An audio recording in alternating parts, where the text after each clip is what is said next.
Assalamualaikum warahmatullahi wabarakatuh. Perkenalkan nama saya Niko Ramadan dengan nomor peserta 11010. Di sini saya akan menjelaskan 3 bahan yang beracun atau disebut juga dengan toksin. Jadi yang pertama di sini ada kapur ajaib, yaitu di sini untuk kandungannya itu delta metrin sebesar 0,6%.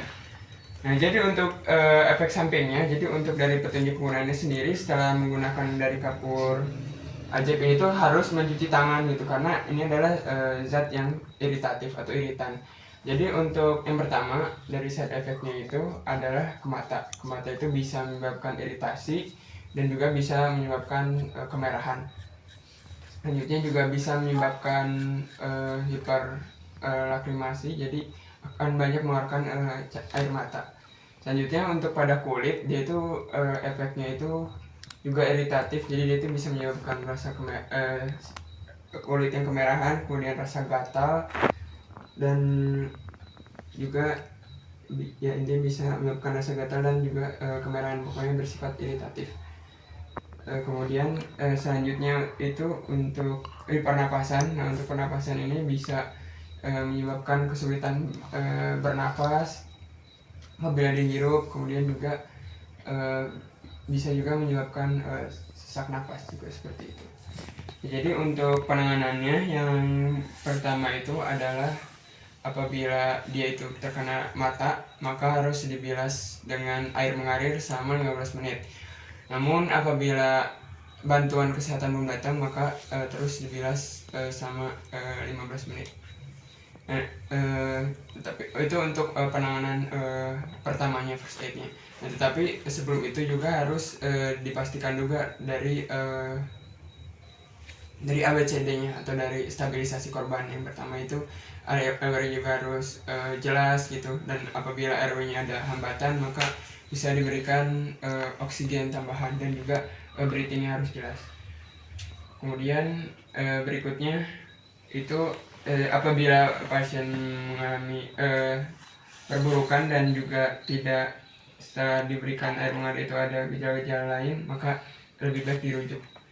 Selanjutnya apabila dia kesulitan bernapas, maka bisa diberikan oksigen dan juga bisa dibawa ke ruangan atau ke luar ruangan itu yang memiliki udara bebas. Dan berikutnya untuk kulit. Nah, kulit ini karena bersifat iritatif, maka dia itu kalau bisa terus dibasuh dengan air dan juga dicuci dengan sabun selama 15 menit.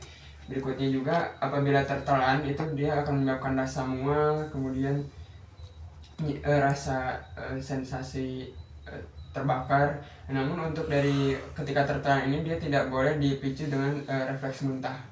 Dan juga karena ini bukan bersifat korosif, hanya bersifat iritatif saja, berarti dia ini bisa diberikan karbon aktif atau norit seperti itu. Dan berikutnya yaitu yang kedua adalah karbo. Nah, karbo ini mengandung asam klorida sebesar 12%. Jadi untuk asam, karena ini bersifat asam, berarti dia itu korosif.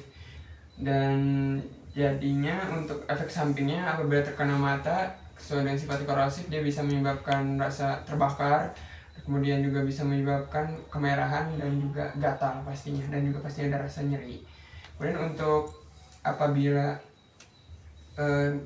kulit tersentuh dengan kulit itu bisa menyebabkan iritasi pastinya, dan juga akan ada pastinya ada rasa terbakar dan juga nyeri, serta bisa muncul juga kemerahan. Namun apabila dia itu sudah terpapar secara terus-menerus dengan HCl, dia itu bisa sampai dengan frostbite.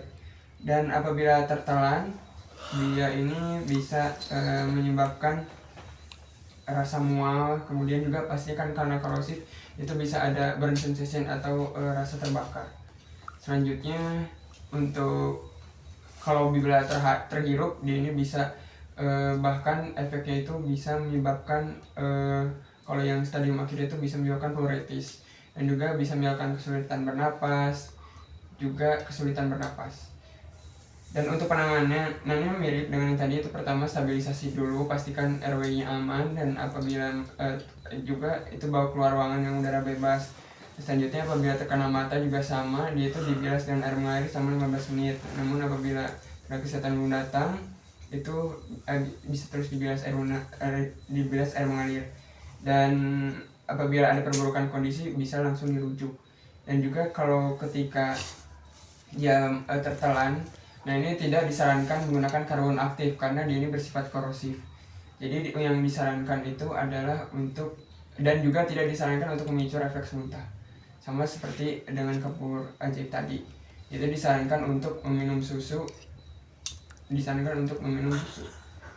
Dan kemudian berikutnya untuk penanganan kulit. Nah, untuk penanganan kulit ini itu khusus ya, karena ini bersifat asam dan juga ini bisa menyebabkan efek iritasi juga gitu pada yang menangani, sehingga disarankan itu menggunakan pelindung seperti sarung tangan dan juga gaun gitu misalnya, seperti itu. Dan juga ya sama tadi itu untuk dibasuh di air mengalir terus menerus, dan juga dibasuh dengan sabun, dan juga apabila perlukan kondisi langsung rujuk.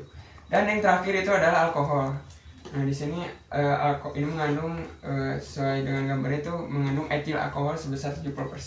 Di sini mungkin mungkin ini racun yang paling common. Jadi dia ini itu selain dia menyebabkan efek iritasi, dia ini juga menyebabkan efek terhadap sistem saraf pusat, sehingga dia mempengaruhi kesadaran, contohnya seperti kebingungan, kemudian juga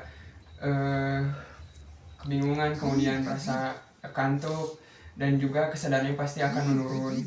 Kemudian juga dia ini pastinya bisa menyebabkan iritasi pada kulit, juga pada mata, dan juga dia bisa merusak dari saluran pernapasan gitu apabila terhirup secara terus menerus. Dan juga untuk penanganan juga prinsipnya sama seperti yang tadi. Ini alkohol ini kan bersifat korosif juga itu, jadi diusahakan untuk tidak diminum dengan karbon aktif, jadi disarankan untuk lebih meminum susu. Kemudian juga untuk tadi apabila terkena mata maka dibilas dengan air mengalir terus menerus selama 15 menit. Dan juga untuk kulit juga sama, dicuci di air mengalir dengan menggunakan sabun. Dan juga jangan lupa distabilisasi dulu. Tapi ini biasanya untuk alkohol ini karena biasanya emergensi dan juga biasanya jarang bisa selamat gitu. Jadi kalau bisa harus segera ditangani, dan sambil juga dilakukan stabilisasi gitu dari korbannya. Jadi mungkin itu saja yang bisa saya sampaikan. Mohon maaf atas segala kesalahannya. Wassalamualaikum warahmatullahi wabarakatuh.